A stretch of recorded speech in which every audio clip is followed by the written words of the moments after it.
Жаңа келген аспазшы әйелдер бір сағат жоғалып кетіп, қайта келгенде жылап келетін. Ауылдың қарапайым қызы едім. Әке-шешем де ешкіммен шаруасы жоқ, біреуден алда, біреуден артта өмір сүріп жатқан жандармыз. Үйдің үлкені болғандықтан барлық жауапкершілік менің мойнымда болды. Таңмен таласып, анаммен бірге тұрамын. Сиыр сау, қой-ешкіні отарға қосу, самаурынға шай қою деген секілді жұмыстарды жасап өстім. Ол кездері свет деген кешкі 6-дан түнгі 12-ге дейін ғана беріледі. Кір жуу, даладағы ошаққа нан салу деген тірлікті жасай беретін едік. 8-ші сыныпқа аяқ бастым. Бой жеткен жағым. Қанша далада жұмыс жасасам да қарамайтын едім. Әппақ денеммен түрімнің өзі бір адамды қарататындай келбетінде болды. Кітап дегенді жиі оқимын. Мектепте өте белсенділердің қатарында болдым. Адамдармен тез араласып кететін мінезім бар. Анамның араласып жүрген мектеп кезінен құрбысы әрі сыныптасының ұлымен бір сыныпта оқитынбыз. Сол анамның құрбысы үйге келген сайын қызыңды маған бер, екеуі бір сыныпта оқиды. Менің келінім болсын деп жиі айтатын еді. Анамда өз келісімін беріп, қыздан сұраңдар, өзі еркімен барғаны дұрыс деп менің өз қалауыма қалдыратын. Ал мен ол сыныптасымды еш уақытта жігіт ретінде қарамадым. Маған өз сыныбымдағы жігіттер мүлдем ұнамаған. Олардың бәрімен дос ретінде ашық жарқын араластым. Бірақ маған жоғары сынып жігіттері ғана ұнайтын. Көршім әрі өзімнен 2 жасқа үлкен жігітке ғашықпын ол кезде. Ол жігітте маған сезімін білдіріп жүрген. Наурыз мерекесі еді.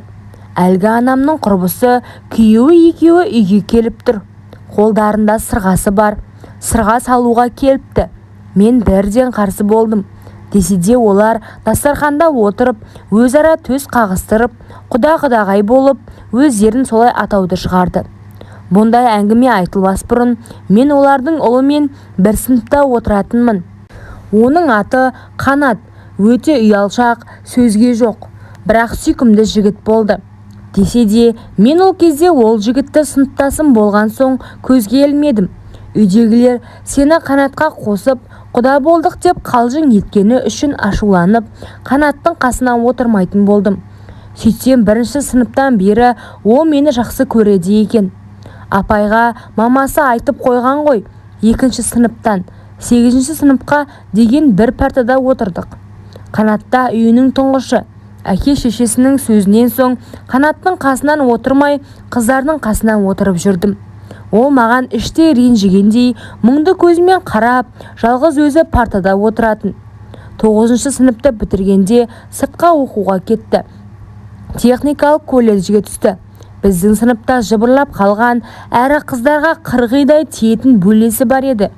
Сол ертіп әкеткен ғой. Солай Қанатты жиі көруден құтылдым. Бірақ демалыс сайын ауылға келіп, міндетті түрде сыныпқа келіп тұратын еді. Мен өзім ұнатқан көрші жігітпен сөйлесіп, араласып жүрдім. Ол жігіт мектеп бітіріп, сыртқа оқуға кетті. Алайда оқудан өзгеріп кетті. Мені танымайтындай, көрсе көрмегендей. Сол бір жігіттің кесірінен жүрегім қатты ауырды. Сыныптастар болып вечер жасасақ, Қанат бірінші мені биге шақырды. Қайтарда міндетті түрде алып қайтады. Бұлай әңгімелер айтып араласамыз. Бірақ оның сезімін еш уақытта қабылдамадым. Бір рет сезімін білдіргенде, мен өз сыныптасыма еш уақытта тұрмысқа шықпаймын. Менің жүрегімде ешқандай сезім жоқ деп ашық айтып тастадым. Арада жылдар өтті. Мектеп бітіріп, түлектер кешінде Қанат мені алып қашпақ болды. Мен тағы келіспедім. Оның тағы да бетін қайтардым. Сол кездері көрші жігіт кешірім сұрап, қайта жүруге ұсыныс жасады. Алғашқы махаббатым болғасын кешіріп, қызбен жігіт болдық. Көрші жігітпен кездесуге шықтым. Алып қашса көнемін деп өзімді дайындап қойдым. Бірақ ол жігіт сол күні ішіп алыпты. Аузынан жаман судың иісі мөңкіп тұрды. Сағындым деп құшақтап алған. Бір кездері қолдары 2 жағымды сипап өтті. Сенің есің дұрыс па? Қолыңды шошаңдатпай тыныш тұр. неге ішіп келдің деп ашуланып кеттім. Ол ыржың-ыржың күліп, мені одан сайын қапсыра құшақтап, қолымен төменгі жақты сипалап өтті. Мектеп бітірдің ғой, енді кішкентай қыз емессің. Жүрші, ана шөптің арасына барайық. Сені құшақтап дей бергенде құшағынан сытылып үйге қарай қашып кеттім. Сол бір оқиғадан соң ол көршімді ұмытуға тырыстым. Ондай бұзық жігіт керек емес. Оқуға қағаз тапсырып, дайындалып жүргенде әкем ұйықтап жатқан жерінен ана дүниеге кетті. Ол кезде мен қалада медосмотрдан өтіп жүрген кезім. Ауылға келсем, үй жақта адамдар ығы-жығы, жылаған дауыстар. Үйге қарай жақындаған сайын мен де жылай бердім. Анам тірі болса екен деп тілеп келемін. Әкемді де жақсы көремін ғой, бірақ анасыз қалу ең қиын еді. Әкемнің ажалы жүректен кетті. Қанша ауырса да ешкімге айтпай жүре берген. Бәрінен де бір-бірін сүйген, еш уақытта ұрыспаған анама күйеуінің өлімі қатты батты. Анам қайғыдан есеңгіреп қалды. Жығылғанға жұдырық деуші еді, бір жастан асқан інімді, тағы екі бауырымды туыстарымның үйіне жібергенбіз. Сол жақта қараусыз қалған екен. Бір жастан асқан інім туалетке түсіп кетіп, әкемнің артынан кете барды. Енді бұл қайғыны тіпті көтере алмадық. Анам есінен танып құлады. Сол құлағаннан 6 ай бойы жатты. Менің енді ешқайда шығуыма жағдайым келмей қалды. Жесір қалған анам мен жетім қалған бауырымды бағуға менің күшім жетпесе де тырысып жүрдім. Әкемнің әр бейсенбілігіне үйдегі қой ешкіні сатып, сойып басы қасында жүрдім. Әкемнің інісі бар еді. Туыс жеңгеміз көмектесіп жүрді. Бірақ бәрі уақытша еді. Әкемнің 40 өткен соң бәрі өз үйіне тарасты. Ал біздер жалғыз қалдық. Анама қанша басу айтып жұбатса да еш нәтиже жоқ. Бір нүктеге қадалып, ешқандай тамақта жемейді. Ұлының киімдерін құшақтап тек жылай береді. Оған қосылып мен де жылап жүрдім. Бір күні ашуланып, «Мама, бізді де ойларшы, өзіңе қашан келесің? Біз ашпыз» деп жыладым. Бауырларым да жылап жатты. Ал анам бір сөз айтпай сол жатысы. Сорпа тамақты қинап ішкізіп жүрдім.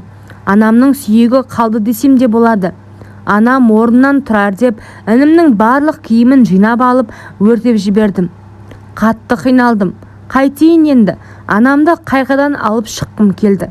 Әйтпесе анамнан да айырыламын. Сол кезде ғана анам алғаш рет «Ұлымның киімін неге өртедің? Ол жалаңаш түсіме кіріп тоңдым» деп жылады. 6 айдан бері осы сөзді айтты. Анама не сөз айтарымды білмей жылай бердім. Інімді мен де жақсы көремін ғой. «Кешірші ботам, кешірші жаман әпкеңді» деп кешірім сұрай бердім. Өзімді қолға алып, «Мама, қарашы бізге. Ертең сен де әкемнің артынан кетсең, біздің жағдайымыз не болмақ? Мама, енді біздің де өлгіміз келеді. Мен шаршап кеттім. Үйге өрт қойып, бәріміз өлейік ендеше» деп айқайлап жыладым. Сол бір ащы сөздерімнен соң анам өзіне келе бастады. Мен ауылдың магазиніне жұмысқа тұрып, обедке келіп тамақ істеп кететінмін. Анамды әйтеуір әлжиіп, бұрынғыда емес өзіне келе бастағанына қуанып жүрдім. Уақыт өтіп жатты. Анам баяғыда емес тамақ әзірлеп, бізге қамқор бола бастады. Адамдармен араласа бастап, мен жұмыста жүрдім. Күніге жейтін заттарды тасып жүрдім. Бір күні жұмыстан кеш шықтым. Дала қараңғы болып кеткен. Сол күні зат келіп әзер реттестіргенім бар. Көшеде анау айтқандай көлік көп емес. Бір кезде артымнан зулап келген көлік тоқтады да Айшайға қарамай көлікке сүйреп салды. Көрші ауылдың жігіттері екен. Магазинге келгенде көріп ұнатқан. Айтуынша солай. Ал мен оны мүлдем танымаймын. Әлгі жігіттің жеңгелері алып есік алдына шығып тұр. Мен көліктен түспеймін деп қарсыласып жылап жатырмын. Мені тыңдар кім бар? Еңгезерді 2 жігіт көтеріп алып үйге кіргізді. Қинап орамал тағып жүр. Мен бой бермей лақтырып тастай бердім. Содан «Кімнің қызысың? Үйіңе адам жібереміз» деп жатты. Мен адресімді айтып едім. Үлкендеу бір кісі Мына қызды тез алған жеріңе апарып таста. Шешесі ауру адам, ана пәленшенің қызы ғой, әкесі жоқ. Істеп отқан тірлігінен ақ тәрбиесіз екені көрініп тұр деп айтып тастады. Қатты ашуландым. Тәрбиесіз оңбаған өздерің адамды малға теңеп салып алдыңдар. Сотқа беремін, қарада тұр. Мені қорлағандарың қандай екен көрсетемін деп айқай салдым. Әлгі әйел де қалыспай, құрт мына қызды, ештеңеде дәлелдей алмайды, апарып тастаңдар деп жаңа әкелген жігіттер мені сүйреп қайтадан ауылға әкеліп тастады. Қатты қорланғаным-ай, соншалықты не жазып қойдым. Анама мұндай жағдай болғанын айта алмадым. Тағы да күйзеліске түседі деп қорықтым. Әйтпегенде ана сорлылардың екі аяғын бір етікке тығуға болар еді. Шаршап жылап келгенімді де білдірмеуге тырысып үйге кіріп жата салдым. Сол күннен соң тұйықталып кеттім. Ештеңеге қызығушылығым жоқ. Әйтеуір бауырларым үшін тірі жүргендей болдым. Оның үстіне бұрынғы ғашығым көрші жігітте үйленіп жатты. Оған да қызғанышпен қарадым. Жаңа жылда жетті. Сыныптастарым келіп, мәре-сәре болып қуанып қалдым.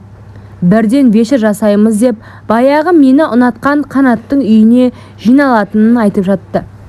Басында барғым келмеген, білмеймін, ойыма алып қашу деген ой келіп қорықтым. Анам жақсарып келеді. Келер жолы оқуға барамын деп іштей дайындалып жүрдім. Сыныптастарым маған соғып үйге келіп тұр. Анам да бар енді, көңіліңді көтеріп кел деп үйден қуғандай болды. Жүрегім алдамапты. Вечер біткен соң мені сол үйде басыма орамал салып алып қалды. Менің оқуым керек, анама қарауым керек деп жылап жатырмын. Анамның құрбысы әрі Қанаттың анасы мені жұбатып, оқуға өзім түсіремін. Анаңа да қарайласамыз. Сенің анаң болса менің жан құрбым. Енді маған келін болшы, я деп барынша өз уәдесін берді. Мен келістім. Өйткені талай көріп келемін. Анамның осы құрбысы көмектесіп жүрді. Бірде ұн, бірде күршін, енді бірде етін әкеліп жүрді. Әйтеуір жақсы адамдар. Сол үшін де Қанатқа сезімім болмаса да келін болып қалдым. Тойым ойдағыдай өтті. Енем мен атам алтын адамдар ғой. Мені қыздарындай қарады. Қанат екеуміз әлі бір-бірімізге үйренісе алмай жүрдік. Маған күйеуімнің сондай сабырлығы мен сыйластығы қатты ұнады. Ол мені еш уақытта қинап тартпады. Мен қалаған кезде ғана қол ұшын тигізді. Біздің махаббат үйленген соң ғана басталды. Мен сол кезде ғана шынайы сүю дегенді түсіндім. Адал күйеуің өзіңді сыйласа, әрдайым сүйетінін айтып отырса, міне нағыз махаббат екен. Мен бала көтермедім. Келін болып түскенде Алла бала бермеші деп тілейтінмін. Сол тілегімді Алла қабылдағандай 3 жыл бойы құрсағыма бала бітпеді. Бірақ 3 жыл бойы мен колледжде кондитерлікті оқыдым. Енемнің таныстары арқылы оқуға түсірді. Ай сайын стипендия алып тұрдым. Қанатты бәрінен қызғанатын күйге түстім. Ол адал десе де мен оны қатты сүйіп қалдым. Оқуды бітіріп ауылға келдім. Қанаттың бауырлары да өсіп жатты. Үй салу керек болды. Жабылып тапқан табысты үй салуға жинадық. Бәрібір ақша жетпейді. Содан Қанат сыртқа құрылысқа баратынын айтты. Қанат шошаңдап қалған бір сыныпта оқыған бөлесі бар еді. Сол екеуі бірге кететін болды. Менің жібергім келмеген, бірақ ақша да керек.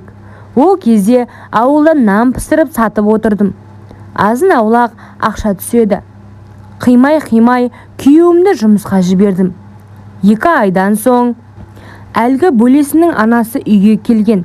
Енем екеуі әңгімелесіп отырды. Құлақ түрсем, оның ұлы бір әйелдерге барып, ауру болып емделу үшін қайтып келе жатыр екен. Түсінгенім жаман қыздарға барыпты. Сол сөздерді естіген мен шыдай алмай, ертеңіне ата-енеме мен Қанаттың қасына кетемін. Сол жақтан жұмыс істеймін. Оның бөлесі сияқты басқа жанға барғанын қаламаймын деп айттым. Ата-енем мен не десем де келісе береді. Маған еш уақытта қарсы келген емес. Солай күйеуімнің қасына жетіп бардым. Жинаған ақшасына мен барғасын пәтер жалдап тұрдық. Екеуміз бір-бірімізді қатты сағыныппыз. Күні бойы құшақтасып жаттық. Айттым ғой, менің күйеуім адал деп. ол ешқандай жаман қыздарға бармағанын айтты. Ертеңіне күйеуім мені өзі жұмыс жасайтын жердегі кухняға жұмысқа тұруымды айтты. Бастығы да жұмысқа әйел адам іздегенін айтқан екен. Қуанып кеттім. Бірақ бар бәле сол жерден басталды. Алғашқы жұмысқа барып жүрдім. Барлығы жақсы болды. Бірақ түсініксіз жағдай бар еді. Күніге 1 сағатқа кезек-кезекпен іштегі әйелдер жоғалып кетеді. Бастық шақырып жатыр деп кетеді де келген кезде көздері қызарып жылап келетін. Мен ойладым, бірдеңе дұрыс жасамағасын деп. Жұмысқа тұрғаннан кейін арада 5 күн өтті. Кезек маған келді. Сені бастық шақырып жатыр дегенде жүрегім дір етті. Қорқып бастықтың бөлмесіне әзер жеттім. Ішке кірген бойда есігін кілттеп, бас салып шешіндіріп, салақтаған бір жерін сұғып алды. Құмарын қандырып болған соң менің аянышты түріме қарап, барлығы арамызда қалсын. Егер айтатын болсаң, күйеуіңді, өзіңді ұрлық жасады деп соттатып жіберемін. Жоғарыда отырған таныстарым өте көп. Ұқтың ғой, иә, деп ескерту берді. Сол күннен соң өмірім тозаққа айналды. Күйеуімнің бетіне қарай алмаймын. Бастық мені ұнатып қалыпты. Күніге бір зат қабылдап алып, неше түрлі позада қинап жүрді. Тіпті ол аздай күйеуімді түнгі сменге қойып үйіме келетін болды. 4 ай бойы бастықтың көңілдесі болдым. Түнгі сменге шыққан күйеуімнің давлениесі көтеріліп, жиі мұрнынан қан кетіп ауылға қайтатын болдық. Әлгі сұмырай бастықтан солай ғана құтылдым. Бірақ жүрегімде өкініш бар. Әттең, ауылда жүре бергенімде бұндай күнәһар болмас едім. Қазір неше жыл өтсе де, осы бір оқиғам жанымды жаралап, әлі күнге дейін ұмыта алар емеспін. 2 балалы болдым. Зәулім қылып үй салып алдық. Кейде ойлаймын, күйеуім менің сондай жаман іске барғанымды біле ме екен? Әлде өзім айтып, бар азабымнан арылсам ба екен? Маған кеңестеріңізді айтыңыздаршы.